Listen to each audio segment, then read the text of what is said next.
he is supposed to do regardless of how he feels. You must train when you don't feel like training. You must protect when you don't feel like protecting. You must be a good man. And when you're actually a truly good man and a high value man, this is something I absolutely realized in jail. What did I say to you?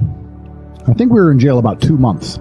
It was one of the harder days. It was during Ramadan. I lost 30% of my food to cockroaches. The hard days. The hard days. And unfortunately, I had one meal a day, but the meal came during the sunshine. So I had to try and protect my food from infestation until the sun went down. And I remember losing most of the food for the day. And I was particularly upset because I had trained so hard, my muscles were aching, and I couldn't get any food. I was only eating once a day.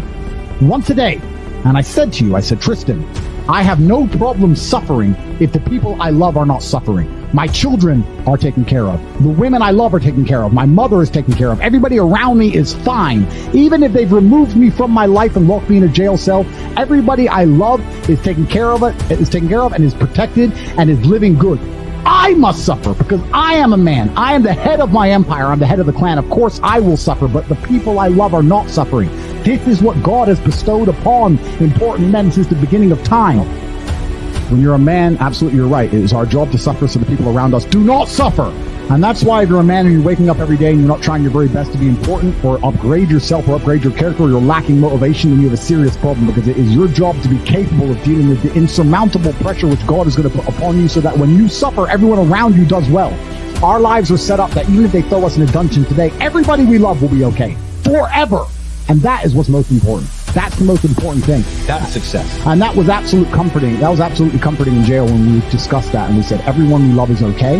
You and I just have to make it through this. And that's absolutely and utterly comforting. And if you're a man sitting at home right now, you need to sit and say, okay, if they plucked me from my life, if they picked me up and threw me in a room and locked me in a jail cell. Which can happen. Which can happen to anybody, especially as they continue these matrix attacks on masculinity as a whole. Would your wife have a roof over her head? Would your children eat? Would your family be okay? Think about these things. This is what you're working for. You're not working to make money so you can buy a Lamborghini. You're working to make money, and you're thinking outside of the box, and you're becoming your best version of yourself, so all the people around you will always be okay no matter what happens. It is your job as a man to suffer. And we did our job fantastically, absolutely and utterly, as we should. We always will. And we always will. And everybody around us was okay. And that is extremely comforting in times of hardship, because we're built for suffering. We were absolutely and utterly built for suffering. No matter how close I came to crying inside of that jail cell, I knew all the people around me were safe and all the people around me could eat. And that's all I cared about. I used my phone calls. When I would call other people and they were asking me how I was, I'd say, we don't want to talk about me. How are you? Are you okay? Are you okay with the media pressure? Are you okay? Are your bills paid? Do you have money? Can you eat? I'm in a jail cell in Romania. I'm making sure that everyone I love is okay. I don't need their support. I don't need them to sit and worry about me. I worry about them. I sat in a jail cell making sure I could fix the problems for the people I love outside in the free world from a dungeon. That is what a man does. And you must prepare and set up your life for that. You must be prepared to be plucked from life. And understand that everybody around you who once relied on you will still be relying on you, even when you sit in that jail cell. It's still up to you. You are still the man of the household. You are still the top G of your life. Only you. And if you don't pay the bills, who's going to do it? Your wife's just going to what? Go get a job, get like 5 jobs, and raise your kids? How's she going to do that? You must be prepared for these things. That is what you're working for. So if you wake up every day as a man, and you say, I don't have motivation to become strong. I don't want to work hard and get rich. I don't want to try and become financially free. What you're saying is that the second you disappear from your matrix-controlled job, everyone who loves you and respected you and relied on you is going to starve? How can you live that way as a man? Absolutely and utterly unacceptable. Outstanding in the rain.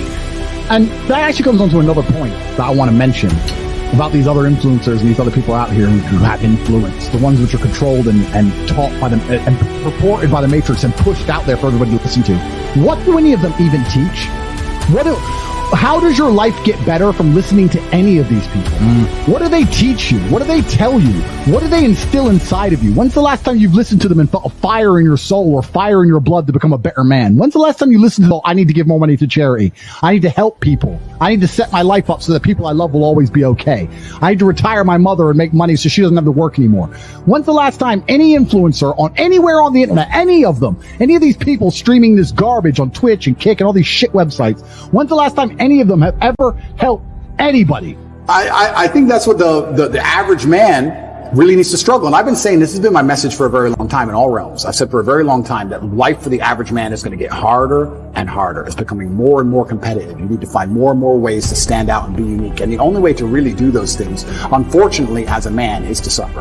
And that's one of the reasons I'm kind of glad that God put me in jail, because if you look at anything that builds a man into a man, there's a degree of suffering. It's very hard to become a man and have a man who's respected and has stories and is capable when he only had a nice life and nice experiences.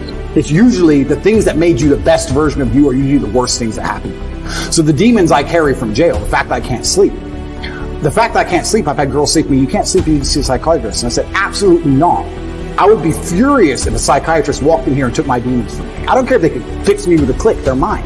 And they were bestowed to me by God. And they are mine to deal with, and they are mine to fix, because that's how I become a better version of me. I would be furious if someone took them away from me. I'm glad I can't sleep. Good, I can train endlessly. That's why I'm bigger than I've ever been. I'll train I'm not going to waste a minute. But all the demons that have been given to me by God and all the problems that have been given to me by God are mine to fix. I would never, ever allow anybody else to take them from me. I'd be furious. If a psychologist came in and said I could cure you, I'd say, no, thank you. I will cure myself. I don't care if it takes 10 years. I'll cure myself. That's my job. And I know that when that's done, I will be more mentally resilient than I ever would have been without jail. That's the whole point of it, right?